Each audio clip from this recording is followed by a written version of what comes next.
Hello， 大家好，欢迎来到占星观察室。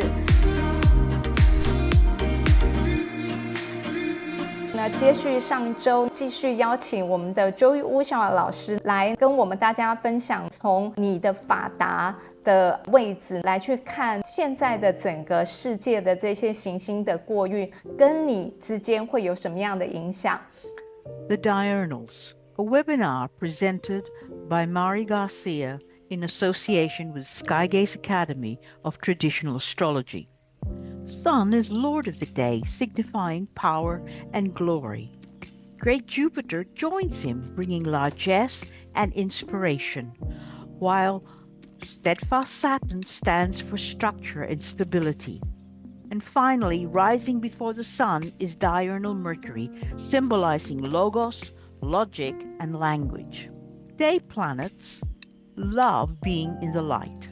But what happens when they are in a night chart? Or are they inhibited by dignity or placement? How can Saturn be a problem? And can Jupiter deliver on its promise of prosperity? The webinars will cover the mythology of the diurnal planets and its importance in understanding them, the nature of Sun, Jupiter, Saturn, and diurnal Mercury, the planet's relationship to its dispositor, the signs ruler, and how each planet has its own problems and challenges, the relationship with and the effect that Uranus, Neptune, and Pluto have on these diurnal planets. So join me. We will be applying these principles to students' charts, and we encourage participants to contribute to this discussion in this webinar. Remember, the journey to understanding begins with your chart. It is the foundation of your astrological knowledge. So join me, Mari Garcia, on Saturday, the 11th, and Sunday, the 12th of October. Discover how to make the best of the diurnal planets to achieve a level of personal satisfaction and success. For more information or to register, go to https://sata-astrology.com. I hope to see you there. Hello, Joy. Meet you again. Hello. Yeah. So nice to hear you were rich for information last time, and I'm very excited. Would like to continue for your research, either the Fodaria and also the mundane research. Thank you so much. Thank you very much for the opportunity, Cecily. I really appreciate this, to be able to talk about this. So when we left off, we were talking about, is Saturn or the Sun? Now this one is really interesting because there's a similarity here. So this is the ages between 40 and 50. So if you're born in 1985, you're turning 40 in that time. Or if you're born, this is from 75 to 85, the 10-year period there. Now, in some ways, you're going through very similar things here. So on the left-hand side, you're going through your Saturn period, which is about integrity and responsibility and authority. If you're going through a nighttime, if you live in a nighttime chart, then it's the time for your Sun to stand up and be brilliant. Now, it is not easy for a nighttime person to push their Sun forward. It's really hard. The Sun's under the horizon, and you're kind of used to promoting other people, you're used to being serving other people, you're used to standing back, but you've got to learn it's 10 years. Again, it's very similar time. Saturn is 11 years and the Sun is 10 years. So you've got to learn how to step forward and find your own self. That's very, very important for nighttime charts. For daytime charts, it's about finding your boundaries, and it's about meeting your obstacles. And often, if something you think you got away with earlier in the fourth period, when you were dealing with the planet before, and the planet before was the moon, and you kind of thought nobody noticed anything, then when you get your Saturn Fodaria, it all comes out. It is, whether it's good or bad, it comes out. It is that sense of saying, you now have to defend your actions. That's a Saturn period. I did this for this reason. This is why I did it. Saturn is the Lord of time. So is that sense of saying between 40 and 50 is that 10 years of saying, I have grown into myself. I have grown into my own choices. I want to take responsibility for myself and for my life. And I'm thinking about this decade of 40 to 50 about being fruitful and being something that I want to be proud of. That's very, very strong. I totally agree. I just passing the Saturn period, I can echo this kind of feeling. I established many things and it's from the foundation. So I passing the whole period and I found I'm truly proud of myself. Yeah.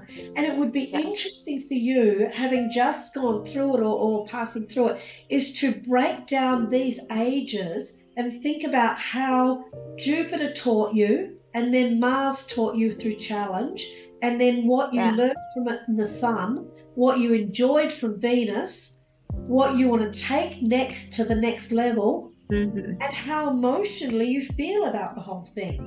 Really, really important to break it down and to say, this is a pattern. This is a pattern which is unique. Given an opportunity, I get challenged. I get recognition, I get friendships and alliances, then I find the information I want, and then my moon goes, oh, that's the good stuff, that's the bad stuff. This was the stuff I loved, this is the stuff I didn't love. And that's a really nice pattern to follow with the Saturn, really important. So while you're dealing with all of these, you're dealing with the whole idea of what's happening around you, what you can't control, but these are the sorts of things you can take control over by making choices. Yeah, making choices is very important. Yeah, absolutely. What have you learned from this and where do you want to go from there? So that's where we go from there. 2 to go. Okay, this is the last 2 periods from the age of, now this is from the age of 50 to 60. So if you're born in 65, you are 60 years of age. If you were born in 1975, so the 10-year period between 50 and 60, as you can see. That is the group I'm looking for. These are the 2 good ones. Look, Cecily, this is 2 benefics, Jupiter and Venus. You know, you should be able to get some good things out of these guys because this is the idea of life has become a little bit more manageable, more pleasurable, more easy. This is the age of 50 to 60. So what we can do is say, okay, if you're born during the day, you're going to be in the boat of Jupiter.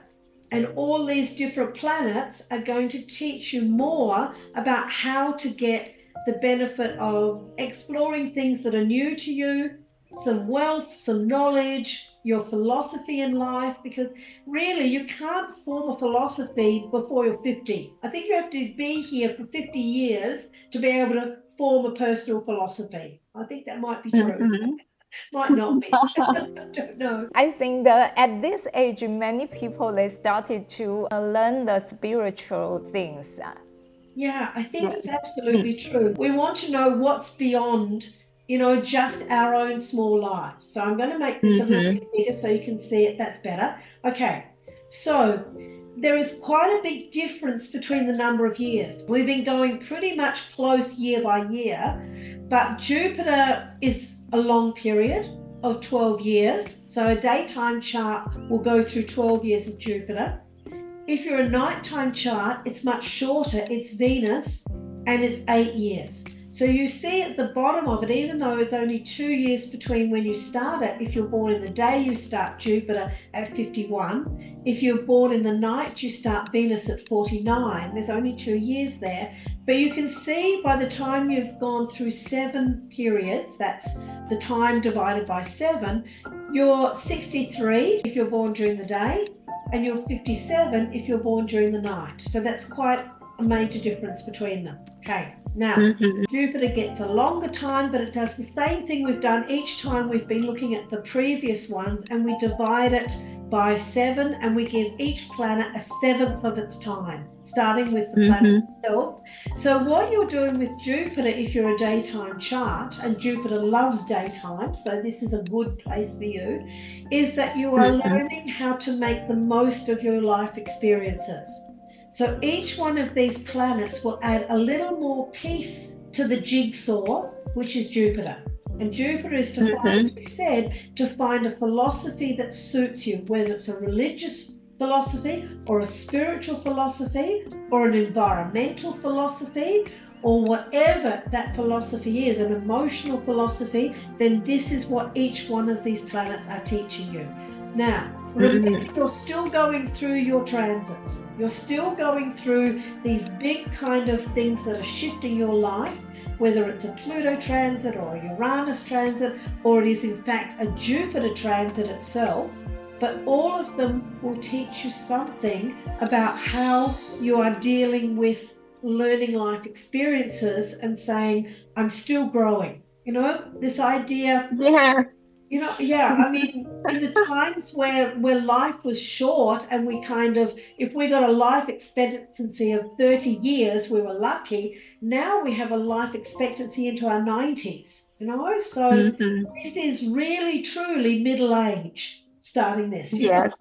51. Yeah. Because I am currently in the Jupiter group. And so I'm always thinking it doesn't matter what thing happened to me. But just like you say, I always grow.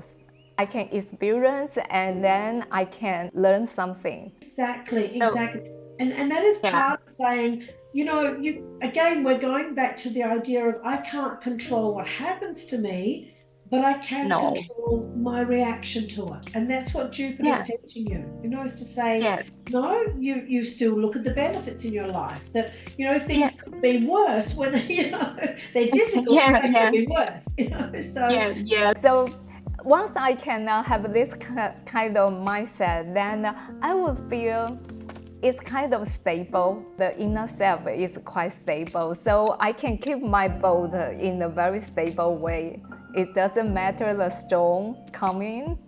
That's right. And there are going to be some planets which bring a lot more friction, and Mars is going to be a tricky one. Mercury can be challenging because these two planets don't like each other, and Saturn at the end can be a difficult one. But a lot of these other planets are going to give you good experiences or experiences. Not necessarily they're going to give you good experiences, but you're going to get a good expression of these. You're going to learn good things from them. That's what happens. Yeah. So that's what happens if you're a daytime chart.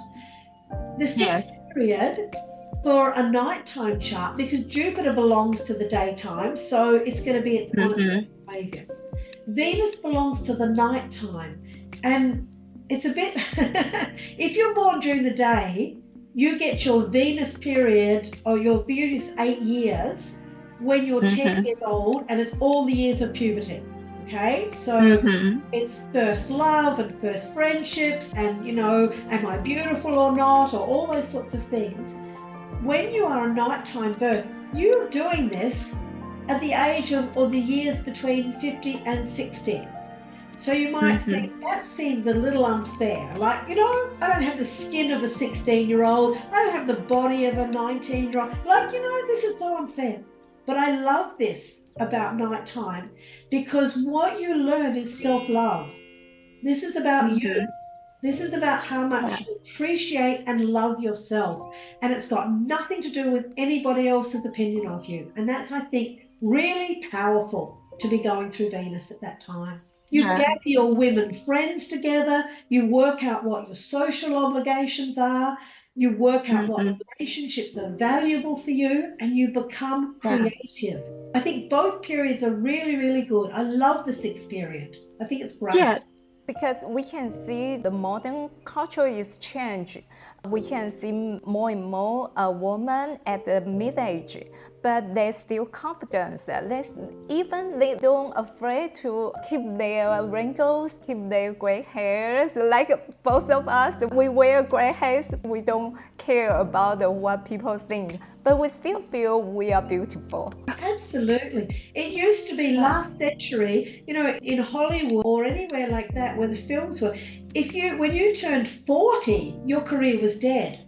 Now, all these beautiful roles for these women, these strong, powerful women, are showing us that it's not about age at all. We can actually be beautiful no matter, what age we are. And I think this is a really nice thing. So, you're still going to get your strong tempest storms, but you hold on to who you are, you value who you are, and each one will teach you a different value about yourself, a different benefit, a different thing to focus on.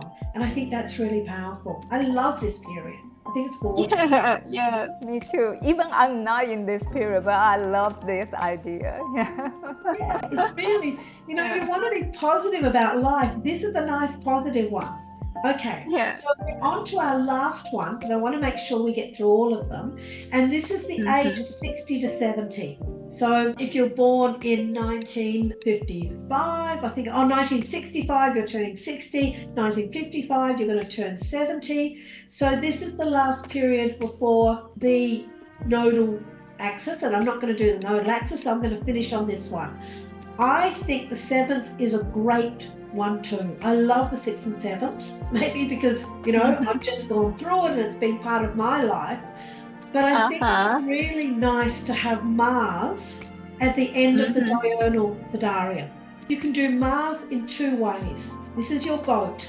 You can either be angry at the world and you can be bitter and you can blame everybody else from the ages of 63 to 70 for 7 years, or you can use it to motivate yourself, to be competitive, to be passionate about something, and to lead others with wisdom and care and compassion. This is your choice. These are your choices. So we can see many people at this age, they started to have a new lifestyle, like a diet control or train themselves to gym, to live up, and to train themselves, and to hiking, to do some adventure. Yeah. It used to be that even in the last century, the last generation, you got to the last one and you retired and you sat in a chair until you died. It doesn't happen anymore. Like I see my parents, they live this concept of life. Yeah. This is the time to grab life and to go, what's my bucket list? What do I want to do with this time? And even to, instead of being bitter about younger people or the advantage you missed out, you can be a shining light for them. You can be a beacon for them. And that's so powerful. Yeah, it's so powerful. I can't wait to experience my Mars period. You just think, absolutely, it's to do all the things. It's to do all the spring cleaning in your life and get rid of the things that don't work.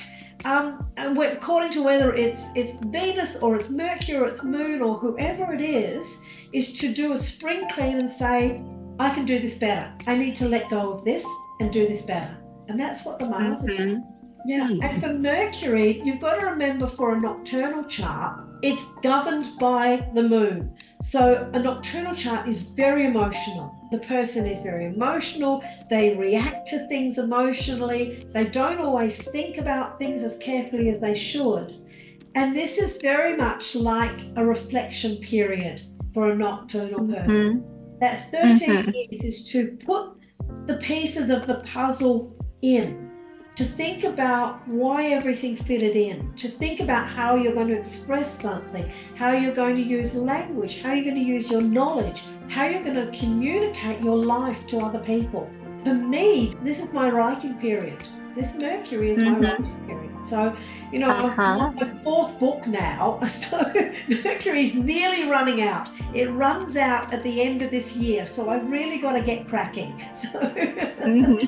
So many people at this age, they would like to maybe collect all the experience for the whole life and maybe write a book, or maybe to open a channel, open a podcast, and to sharing their ideas to the young generation to inspire them. Yeah. And even what a lot of people do with this Mercury is they put their family history together. They do their family trees. You know? Yes. They want to know where they came from. So it's not just about their life, but it's their parents' life and their grandparents and their great-grandparents. It's important that they leave a legacy or a book or something so that the future generations know where they come from. And that seems to be a very Mercury thing, very strong. Yes, it really makes sense.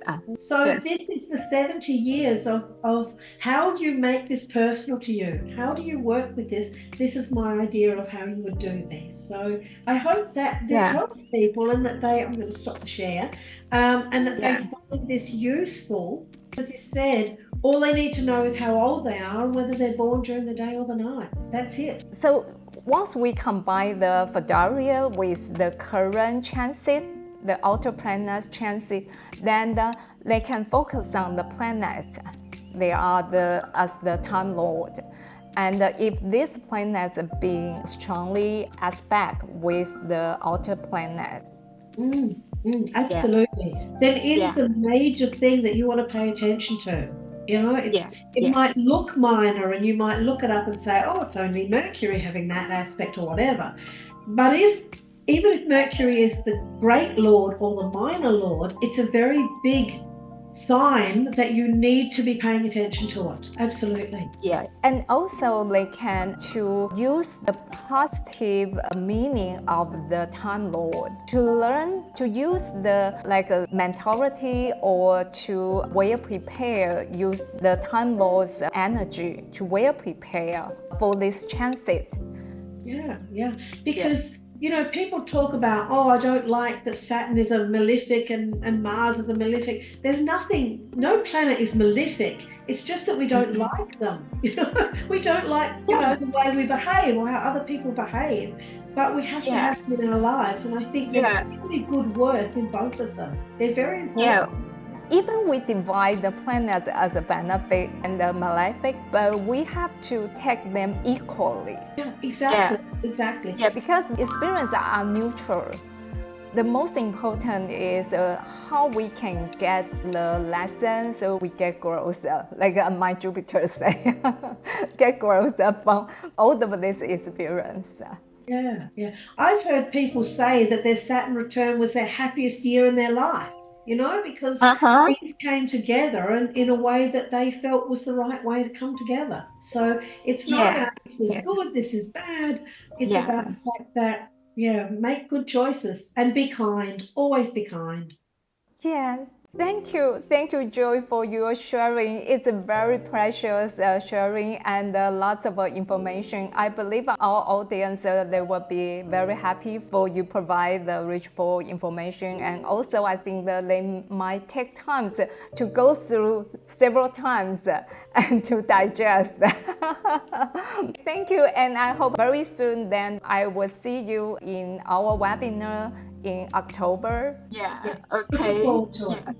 OK， 非常感谢 Joy 老师在我们这3支影片里面呢，分享给我们这么棒的资讯。如果你们对于 Joy 老师还有 Mari 老师他所分享的东西相当的感兴趣，想要跟他们多学习有关占星的知识，那我们在10月份会有这2位老师为萨塔的学生所开设的工作坊，那欢迎大家呢能够多多来报名参加这2位老师，学习他们宝贵的知识。那如果你喜欢我们这支影片，欢迎可以分享出去给更多人看见。那如果你想要学习更多占星的知识，欢迎关注萨塔星空女士占星学院。那我们下次见喽，拜拜。Bye. See you. Bye bye.